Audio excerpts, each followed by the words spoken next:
നമുക്ക് നേരെ ആദ്യത്തെ ചോദ്യത്തിലേക്ക് കിടക്കാം അല്ലേ? ഒരു ക്വിന്റൽ എന്ന് പറഞ്ഞാൽ എത്ര കിലോഗ്രാം ആണ്? ആ തുടങ്ങാം. ഒരു ക്വിന്റൽ അത് 100 കിലോഗ്രാമാണ്. 100 കിലോ. നമ്മൾ കടയിൽ പോകുമ്പോൾ സാധനം വാങ്ങുന്ന കിലോയിലാണല്ലോ.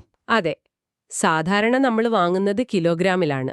പച്ചക്കറി, അരി ഒക്കെ. പിന്നെ എപ്പോഴാ ഈ ക്വിന്റൽ ഉപയോഗിക്കുന്നത്? ആ വലിയ അളവിലുള്ള തൂക്കം പറയുമ്പോഴാണ്. ഇപ്പോ ചാക്ക് കണക്കിന് സിമന്റോ അല്ലെങ്കിൽ ആ, എന്താ പറയാ, കർഷകർ വിളവെടുത്ത സാധനങ്ങളോ തൂക്കുമ്പോൾ. ഓ അങ്ങനെ. അടിസ്ഥാനപരമായി 1000 ഗ്രാമാണ് 1 കിലോഗ്രാം. ഉം, അതുപോലെ 100 കിലോഗ്രാം ചേരുമ്പോൾ 1 ക്വിന്റലാവും. അതിലും വലുതുണ്ടോ? ഉണ്ട്. 1000 കിലോഗ്രാം ആയാൽ അത് 1 ടണ്ണായി. ഓക്കെ. അപ്പോൾ ഒരു quintal is equal to 100 kilo. മനസ്സിലായി. ഇനി അടുത്തത് നോക്കാം. പൈസയുടെ കണക്ക്. 65 പൈസ. അത് എത്ര രൂപയാണ്? 65 പൈസ. അത് 0.65 രൂപയാണ്. 0.65 രൂപ. അതെ, ഇതെങ്ങനെയാ കിട്ടിയത്? പൈസയെ രൂപയാക്കുന്നത് എങ്ങനെയാ? നമുക്കറിയാലോ, 100 പൈസയാണ് 1 രൂപ. ശരിയാണ്. അപ്പോ എത്ര പൈസയാണോ ഉള്ളത് അതിനെ 100 കൊണ്ട് ഹരിച്ചാൽ മതി രൂപ കിട്ടാൻ. ഓ, അപ്പോ 65നെ 100 കൊണ്ട് ഹരിക്കണം. അതെ, 65/100 = 0.65. ഈ 100 കൊണ്ട് ഹരിക്കാൻ വല്ല എളുപ്പവഴിയുണ്ടോ? ഉണ്ടല്ലോ, വളരെ എളുപ്പമാ. ഏത് സംഖ്യയെയാണോ 100 കൊണ്ട് ഹരിക്കേണ്ടത്, ഉം. ആ സംഖ്യയുടെ വലത്തെ അറ്റത്ത് നിന്ന് 2 സ്ഥാനം ഇടത്തോട്ട് മാറ്റി ഒരു പോയിന്റ് ഇട്ടാൽ മതി.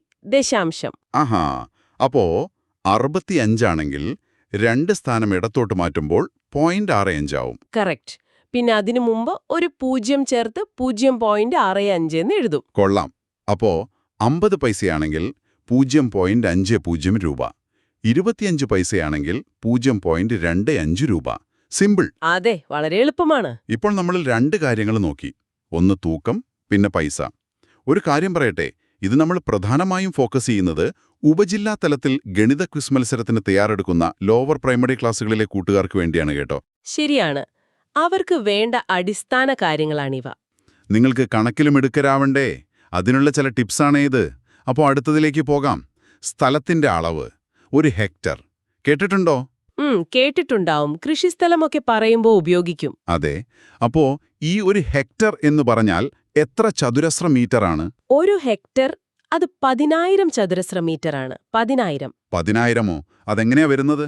1 ഹെക്ടർ എന്ന് പറഞ്ഞാൽ നമുക്ക് സങ്കൽപ്പിക്കാം, 100 മീറ്റർ നീളവും 100 മീറ്റർ വീതിയുമുള്ള ഒരു സമചതുരസ്ഥലം. ഓക്കെ. 100 മീറ്റർ നീളം, 100 മീറ്റർ വീതി. അതിന്റെ വിസ്തീർണം, അതാണ് 1 ഹെക്ടർ. വിസ്തീർണം കാണാൻ നീളവും വീതിയും ഗുണിക്കണം, അല്ലേ? അതെ, നീളം ഇൻറ്റു വീതി. അപ്പോ 100 മീറ്റർ ഇൻറ്റു 100 മീറ്റർ = 10,000 ചതുരശ്ര മീറ്റർ. ഓഹോ, അപ്പോൾ വലിയ സ്ഥലങ്ങളൊക്കെ അളക്കാനാണ് ഹെക്ടർ ഉപയോഗിക്കുന്നത്. അതെ, കൃഷിഭൂമി, വലിയ ഫാക്ടറികൾ, അങ്ങനെയുള്ളവ. നമ്മൾ സാധാരണ സെന്റിലാണ് സ്ഥലം പറയാറ്. അതുമായി എങ്ങനെ താരതമ്യം ചെയ്യാം? ഏകദേശം ഒരു 247 സെന്റ് വരും 1 ഹെക്ടർ. ഏക്കറിൽ പറഞ്ഞാൽ ഒരു 2.47 ഏക്കർ. ഓക്കെ. അപ്പോൾ ഹെക്ടർ ഒരു വലിയ അളവ് തന്നെ. ഇനി സംഖ്യകളുടെ ഒരു കളി. 10 കൊണ്ട് നിശ്ശേഷം ഹരിക്കാൻ പറ്റുന്ന സംഖ്യകൾ, അതായത് ശിഷ്ടം വരാതെ ഹരിക്കാൻ പറ്റുന്നത്. അത് കണ്ടുപിടിക്കാൻ ഒരു എളുപ്പവഴിയുണ്ടല്ലോ. ആ സംഖ്യകളുടെ അവസാനത്തെ അക്കം എന്തായിരിക്കും? അത് വളരെ എളുപ്പമാണ്. ഉത്തരം 0 ആണ്. 0. 0. അതെ, ഒരു സംഖ്യയുടെ ഏറ്റവും അവസാനത്തെ അക്കം 0 ആണെങ്കിൽ അതിനെ ഉറപ്പായും 10 കൊണ്ട് ഹരിക്കാൻ പറ്റും. ശിഷ്ടം വരില്ല. ഉദാഹരണത്തിന് 50, 120, 3000 ഇതിന്റെയൊക്കെ അവസാനം 0 ആണ്. കറക്റ്റ്. അപ്പോ ഇതിനെയൊക്കെ 10 കൊണ്ട് ഹരിക്കാം. പക്ഷേ 51, 123, 405 ഇവയൊന്നും പറ്റില്ല. കാരണം അവസാനം 0 അല്ല. അതെ, 10ന്റെ ഗുണനപ്പട്ടിക നോക്കിയാൽ മതി. 10, 20, 30 എല്ലാത്തിലും അവസാനം 0 അല്ലേ? ശരിയാണ്. അപ്പോൾ സംഖ്യയുടെ അവസാനത്തെ അക്കം നോക്കിയാൽ മതി. Simple trick. ഇനി നമുക്ക് ജ്യാമിതിയിലേക്ക് പോകാം. വൃത്തം. വൃത്തം വരയ്ക്കാൻ ഇഷ്ടമില്ലാത്തവർ കുറവായിരിക്കും. ശരിയാണ്. ഒരു വൃത്തത്തിന്റെ വ്യാസം, അതായത് ഡയാമീറ്റർ, വൃത്തത്തിന്റെ നടുവിലൂടെയുള്ള ഏറ്റവും നീളം കൂടിയ വര. അതെ. അത് ഇരട്ടിയാക്കിയാൽ അതിന്റെ വിസ്തീർണം, ഏരിയ, എത്ര മടങ്ങാവും? വ്യാസം ഇരട്ടിയാകുമ്പോൾ ഏരിയയും ഇരട്ടിയാവുമോ? സാധാരണ അങ്ങനെ തോന്നും, പക്ഷെ അല്ല. ഉത്തരം 4 ഇരട്ടിയാകും. അടുത്തത് ത്രികോണത്തെക്കുറിച്ചാണ്. സ്ക്രീനിൽ ഒരു പടം കാണുന്നില്ലേ? ഒരു ത്രികോണം. അതിന്റെ 2 വശങ്ങൾക്ക് ഒരേ നീളം, 1 യൂണിറ്റ്. കോണുകൾ 45 ഡിഗ്രി, 45 ഡിഗ്രി, 90 ഡിഗ്രി. കാണുന്നുണ്ട്. ഇങ്ങനെ 2 വശങ്ങളുടെ നീളം തുല്യമായ ത്രികോണങ്ങൾക്ക് ഒരു പേരുണ്ടല്ലോ. എന്താണത്? അതിനെ സമപാർശ്വ ത്രികോണം എന്ന് പറയും. Isosceles triangle. സമപാർശ്വം. ആ പേരിൽ തന്നെയുണ്ട് കാര്യം, അല്ലേ? അതെ. സമം എന്നാൽ തുല്യം, പാർശ്വം എന്നാൽ വശം. അപ്പോ 2 വശങ്ങൾ തുല്യം. അതെ. ഈ ചിത്രത്തിലെ ത്രികോണത്തിന് 2 വശങ്ങൾ തുല്യമാണ്. അതുകൊണ്ടത് സമപാർശ്വ ത്രികോണം. ഇതിൽ ഒരു കോൺ 90 ഡിഗ്രി ആയതുകൊണ്ട് ഇതിനെ സമപാർശ്വ മട്ടത്രികോണം എന്നും പറയാം. ഓക്കെ. അപ്പോ 3 വശവും തുല്യമാണെങ്കിലോ? അത് സമഭുജ ത്രികോണം, ഈക്വിലാറ്ററൽ ട്രയാങ്കിൾ. 3 വെവ്വേറെ നീളമാണെങ്കിലോ? അത് വിഷമഭുജ ത്രികോണം, സ്കെയിലീൻ ട്രയാങ്കിൾ. ശരി. അപ്പോ നമ്മൾ 6 ചോദ്യങ്ങൾ കഴിഞ്ഞു. കൂട്ടുകാർക്ക് ഇതൊക്കെ ഇഷ്ടപ്പെടുന്നുണ്ടോ ആവോ? നിങ്ങൾക്ക് ഈ ചോദ്യങ്ങളും ഉത്തരങ്ങളും പറയുന്ന രീതിയുമൊക്കെ ഇഷ്ടമായെങ്കിൽ ഞങ്ങളെന്ന് പ്രോത്സാഹിപ്പിക്കണം കേട്ടോ. ലൈക്ക് ചെയ്യാനും കൂട്ടുകാർക്ക് ഷെയർ ചെയ്യാനും മറക്കല്ലേ. അടുത്ത ചോദ്യത്തിലേക്ക് പോകാം. ഒരു സംഖ്യയുടെ പകുതിയുടെ പകുതി അത് കാണാൻ ആ സംഖ്യയെ എത്ര കൊണ്ട് ഹരിക്കണം? ഒരു സംഖ്യയുടെ പകുതി കാണാൻ 2 കൊണ്ട് ഹരിക്കും. ആ, കിട്ടിയ ഉത്തരത്തിന്റെ പകുതി കാണാൻ വീണ്ടും 2 കൊണ്ട് ഹരിക്കും. അതേ. അപ്പോ ആകെ മൊത്തം എത്ര കൊണ്ടാണ് ഹരിച്ചത്? ആകെ 4 കൊണ്ട് ഹരിച്ചാൽ മതി. 4 കൊണ്ടോ? അതെ. പകുതി കാണാൻ 2 കൊണ്ട് ഹരിച്ചു, വീണ്ടും പകുതി കാണാൻ പിന്നെയും 2 കൊണ്ട് ഹരിച്ചു. അപ്പോൾ ആകെ 2 × 2 = 4 കൊണ്ട് ഹരിക്കുന്നതിന് തുല്യമായി. ഒരു ഉദാഹരണം വെച്ച് നോക്കിയാലോ? ഒരു 20 എടുക്കാം. ഓക്കെ. 20ന്റെ പകുതി 10. ശരി. 10ന്റെ പകുതി 5. അപ്പോ 20ന്റെ പകുതിയുടെ പകുതി 5 ആണ്. അതെ. 20നെ നേരെ 4 കൊണ്ട് ഹരിച്ചാലോ? 20 ഹരിക്കണം 4 = 5. അത് തന്നെ കിട്ടി. കണ്ടോ? അപ്പോ ഒരു സംഖ്യയുടെ പകുതിയുടെ പകുതി കാണാൻ 4 കൊണ്ട് ഹരിച്ചാൽ മതി. അതിന് നമ്മൾ കാൽഭാഗം എന്നും പറയും. ഓക്കേ, ഇത് ഓർത്തുവെക്കാം. ഇനി ഒരു പഴയകാലത്തെ കണക്ക് 4. ഇതൊരു മലയാളം അക്കമാണ്. ഏതാണ് ഈ സംഖ്യ? ഇത് സംഖ്യ 4. 4. ഇപ്പോഴത്തെ കുട്ടികൾ ഇത് കണ്ടിട്ടുണ്ടാവോ? ചിലപ്പോൾ പഴയ പുസ്തകങ്ങളിലോ കലണ്ടറുകളിലോ കണ്ടിട്ടുണ്ടാകും. ഒരു ബാഗ്, അതിൽ നിറയെ കാശ്. എങ്ങനെയുണ്ട്? ചെറിയ ചിരിയോടെ. നല്ല രസമുണ്ട് കേൾക്കാൻ. ആ ബാഗിൽ 20,000 രൂപയുണ്ട്. പക്ഷെ ഒരു കണ്ടീഷൻ, എല്ലാം 500 രൂപ നോട്ടുകളാണ്. അങ്ങനെയെങ്കിൽ ആകെ എത്ര നോട്ടുകളുണ്ടാവും? ഡോറ ചോദിക്കില്ലേ, കമോൺ വാമിനോസ്, അതുപോലെ കണ്ടുപിടി. ചിരിക്കുന്നു. കണ്ടുപിടിക്കാം. ആകെ തുക 20,000. ഒരു നോട്ടിന്റെ വില 500. അപ്പോൾ ഹരിക്കണം 20,000 / 500. അതെ. ഇത് എളുപ്പത്തിൽ ചെയ്യാൻ 0 വെട്ടാലോ? അതാണ് വഴി. 20,000-ലെ അവസാനത്തെ 2 പൂജ്യവും 500-ലെ അവസാനത്തെ 2 പൂജ്യവും അങ്ങ് ഒഴിവാക്കാം. അപ്പോ 200ഉം 5ഉം ആവും. കറക്റ്റ്. 200 / 5. ഇത് എളുപ്പമല്ലേ? 20ൽ 5 4 തവണ. അപ്പോൾ 200ലോ? 40 തവണ. അതെ. 200 / 5 = 40. അപ്പോ ഉത്തരം 40 നോട്ടുകൾ. കിട്ടിപ്പോയി. ആ 0 ഒഴിവാക്കുന്ന സൂത്രം കൊള്ളാം. എങ്കിൽ അടുത്തത് പിടിച്ചോ. ഇത്തവണ ബാഗിൽ കാശ് കൂടി. 1,00,000 രൂപ. 1,00,000. ഓഹോ. ഇതും എല്ലാം 500 രൂപ നോട്ടുകൾ തന്നെ. അപ്പോ ഇത്തവണ എത്ര നോട്ടുകളുണ്ട്? മൂട്ടു പറയില്ലേ, സമോസ കിട്ടിയാൽ ഞാൻ 1 നിമിഷം കൊണ്ട് പറയും എന്ന്. അത്ര വേഗം പറയോ? പറയാലോ. ഉത്തരം 200 നോട്ടുകൾ. 200. അതും മറ്റേ വിദ്യ വെച്ച് ചെയ്യാമോ? അതേ വിദ്യ തന്നെ. 1,00,000 / 500. 2 പൂജ്യം 2 സൈഡിൽ നിന്നും ഒഴിവാക്കുന്നു. അപ്പോ 1000 / 5 എന്നായി. അതെ. 1000 / 5. 10ൽ 5 2 തവണ. 100ൽ 5 20 തവണ. അപ്പോ 1000ൽ 5 200 തവണ. മിടുക്കൻ. 1000 / 5 200. അപ്പോ 200 നോട്ടുകൾ. ഹായ്. അപ്പോ 10 ചോദ്യങ്ങൾ കഴിഞ്ഞു. നിങ്ങൾക്ക് കാര്യങ്ങളൊക്കെ പിടികിട്ടുന്നുണ്ടെന്ന് കരുതുന്നു.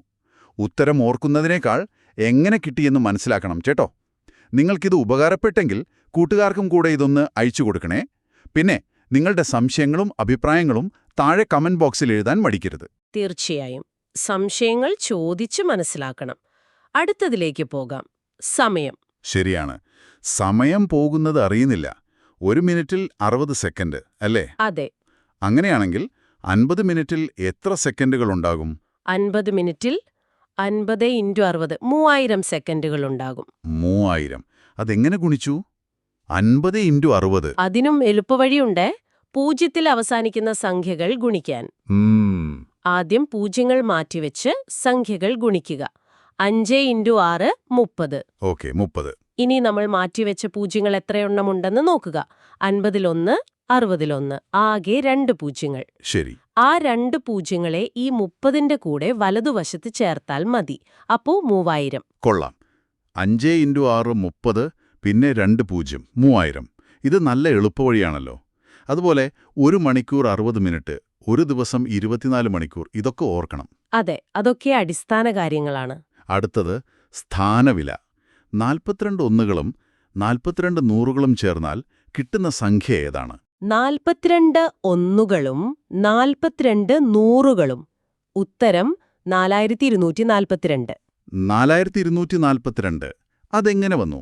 നോക്കൂ, 42 ഒന്നുകൾ എന്ന് പറഞ്ഞാൽ 42 × 1 സമം 42. ശരി.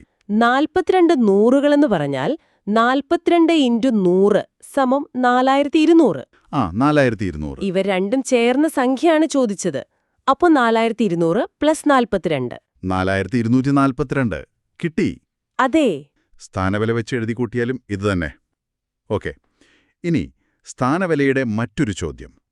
5635 എന്ന സംഖ്യയിൽ ആകെ എത്ര പത്തുകളുണ്ട്? ആകെ എത്ര പത്തുകൾ? 563 പത്തുകളുണ്ട്. 563. ഒറ്റയുടെ സ്ഥാനത്ത് 5, 10ന്റെ സ്ഥാനത്ത് 3. അപ്പോൾ 3 പത്തല്ലേ ഉള്ളൂ?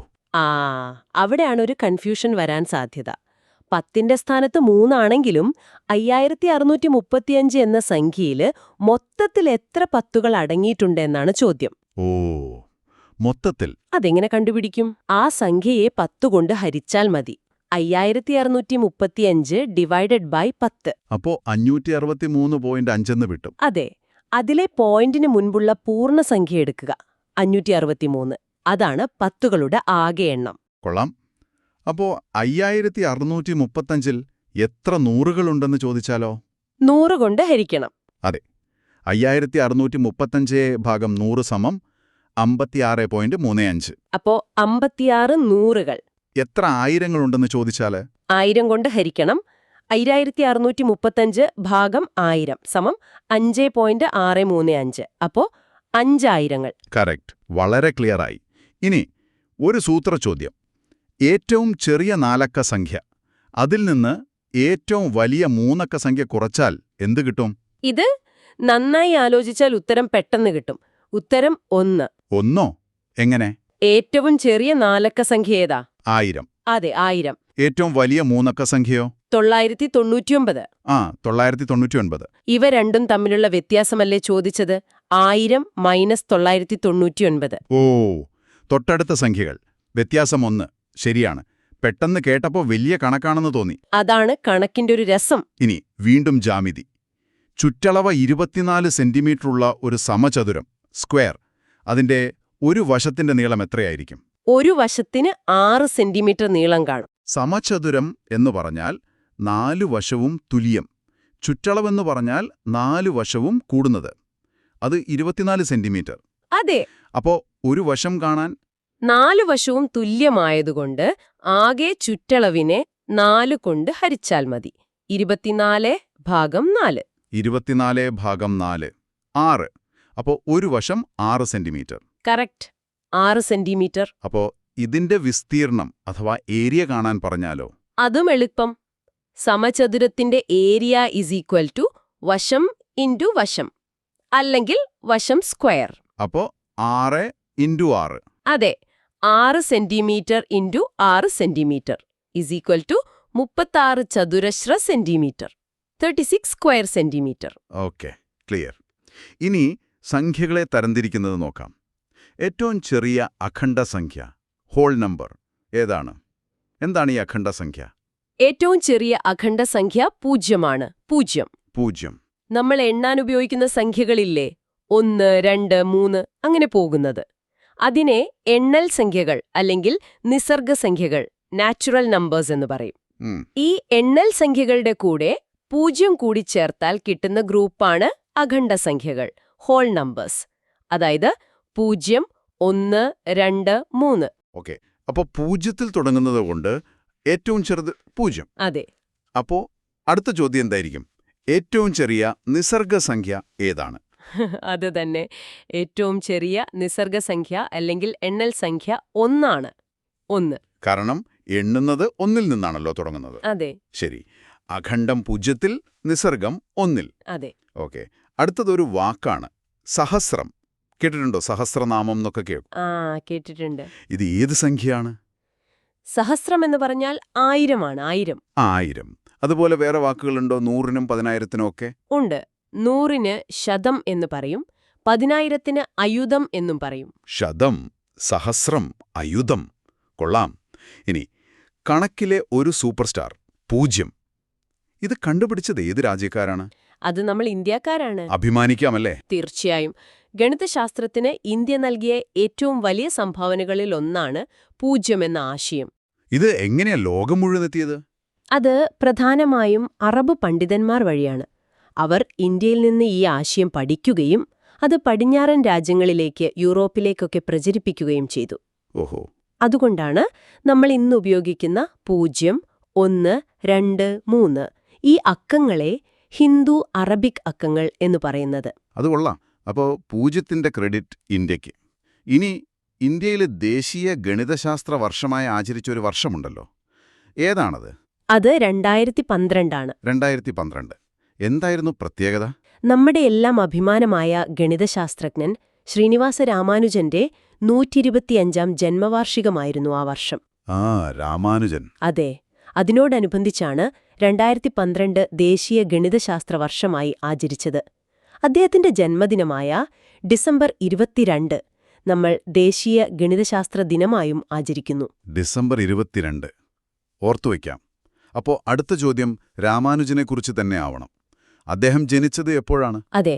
ശ്രീനിവാസ രാമാനുജൻ ജനിച്ചത് 1887 ഡിസംബർ 22-നാണ്. എവിടെയായിരുന്നു? തമിഴ്നാട്ടിലെ ഈറോഡ് എന്ന സ്ഥലത്ത്. അദ്ദേഹത്തെക്കുറിച്ച് ചുരുക്കിയൊന്ന് പറയാമോ? വളരെ ചെറുപ്പത്തിലെ ഗണിതത്തിൽ അസാധാരണ കഴിവുണ്ടായിരുന്നു. വലിയ വിദ്യാഭ്യാസമൊന്നും കിട്ടിയില്ലെങ്കിലും സ്വന്തമായി ഒരുപാട് ഗണിത സിദ്ധാന്തങ്ങൾ കണ്ടെത്തി. പിന്നീട് കേംബ്രിഡ്ജിൽ പോയി പ്രൊഫസർ ഹാർഡിയുമായി ചേർന്ന് പ്രവർത്തിച്ചു. ഹാർഡി. പക്ഷേ ആരോഗ്യം മോശമായി ഇന്ത്യയിൽ തിരിച്ചെത്തി. 32 വയസ്സേ ഉണ്ടായിരുന്നുള്ളൂ. 1920 ഏപ്രിൽ 26 അദ്ദേഹം മരിച്ചു. കഷ്ടമായി പോയി. 32 വയസ്സിനുള്ളിൽ ഇത്രയധികം കാര്യങ്ങൾ. അദ്ദേഹത്തിന്റെ പേരിൽ ഒരു സംഖ്യ തന്നെയുണ്ട്. രാമാനുജൻ സംഖ്യ. ഹാർഡി രാമാനുജൻ സംഖ്യ എന്നും പറയും. അതെ. ഏതാണ് ആ സംഖ്യ? അത് 1729 ആണ്. 1729. 1729. എന്താ അതിന്റെ പ്രത്യേകത? വെറുമൊരു സംഖ്യയല്ലേ? അല്ല, അതിനൊരു കഥയുണ്ട്. രാമാനുജൻ വയ്യാതെ കിടക്കുമ്പോൾ പ്രൊഫസർ ഹാർഡി കാണാൻ വന്നു. ഹാർഡി വന്ന ടാക്സിയുടെ നമ്പർ 1729 ആയിരുന്നു. ഹാർഡി പറഞ്ഞു, എന്തൊരു ബോറൻ നമ്പർ എന്ന്. ഓഹോ. അപ്പോ രാമാനുജൻ ഉടനെ പറഞ്ഞു, അല്ല, അതൊരു ബോറൻ നമ്പറല്ല, വളരെ രസകരമായ ഒരു സംഖ്യയാണ്.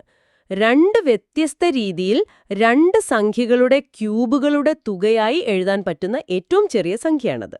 എന്താ പറഞ്ഞത്? 2 രീതിയിലോ? 2 സംഖ്യകളുടെ ക്യൂബുകളുടെ തുക? അതെ. ക്യൂബ് എന്ന് പറഞ്ഞാൽ ഒരു സംഖ്യയെ 3 തവണ ഗുണിക്കുന്നത്. 1 ക്യൂബ് പ്ലസ് 12 ക്യൂബ്. 1 ക്യൂബ് സമം 1. 12 ക്യൂബ് സമം 1728. 1 പ്ലസ് 1728 സമം 1729. ശരിയാണ്. ഇനി മറ്റേ രീതിയോ? 9 ക്യൂബ് പ്ലസ് 10 ക്യൂബ്. 9 ക്യൂബ് സമം 729. 10 ക്യൂബ് സമം 1000. 729 പ്ലസ് 1000 സമം 1729. അതേ സംഖ്യ. അത്ഭുതം. അതാണ്. ഇങ്ങനെ 2 വ്യത്യസ്ത രീതിയിൽ എഴുതാൻ പറ്റുന്ന ഏറ്റവും ചെറിയ സംഖ്യയാണ് 1729. അസുഖമായി കിടക്കുമ്പോഴാണ് ഈ കണക്ക് മനസ്സിൽ വന്നത്. അതാണ് രാമാനുജന്റെ പ്രതിഭ. അപ്പോൾ നമ്മൾ ഒരുപാട് ചോദ്യങ്ങൾ നോക്കി. ഏകദേശം 22 അടിസ്ഥാനപരമായ കുറേ കാര്യങ്ങൾ പറഞ്ഞു. ഉപജില്ലാ ക്വിസിന് പോകുന്ന കൂട്ടുകാർക്ക് ഇതെന്തായാലും ഉപകാരപ്പെടും എന്ന് വിചാരിക്കുന്നു. തീർച്ചയായും. കണക്ക് ഒരു പേടിയുള്ള വിഷയമായി കാണരുത്. ചുറ്റും നോക്കിയാൽ മതി. എല്ലായിടത്തും കണക്കുണ്ട്. അതിന്റെ ഒരു ലോജിക് കിട്ടിയാൽ പിന്നെ രസമാണ്. അതെ. രാവിലെ എഴുന്നേൽക്കുന്ന സമയം, സ്കൂളിൽ പോകുന്ന ദൂരം, അമ്മ ദോശയുണ്ടാക്കുമ്പോൾ എണ്ണുന്നത്, അങ്ങനെ എല്ലായിടത്തും കണക്കുണ്ട്. അപ്പോൾ ഇനിയും കുറേ പഠിക്കണം, മിടുക്കരാവണം. ഞാൻ നിങ്ങൾക്കൊന്ന് ആലോചിക്കാൻ ഒരു ചോദ്യം കൂടി തരാം. ആ, തന്നോളൂ. 1 മുതൽ 100 വരെ നമ്മൾ സംഖ്യകൾ എഴുതുമ്പോൾ 9 എന്ന അക്കം എത്ര തവണ വരും? ഒന്ന് ആലോചിച്ചു നോക്കണേ. വെറുതെ എഴുതി നോക്കാതെ വല്ല എളുപ്പവഴിയുമുണ്ടോ എന്നും ചിന്തിക്കണം. കൊള്ളാം. നല്ലൊരു ചോദ്യം. അപ്പോ അതിന്റെ ഉത്തരം കണ്ടെത്താൻ ശ്രമിക്കുമല്ലോ. ഇന്ന് നമുക്ക് നിർത്താം. അടുത്ത തവണ പുതിയ വിഷയവുമായി കാണാം. അതുവരെ എല്ലാവർക്കും ബൈ ബൈ. Bye bye.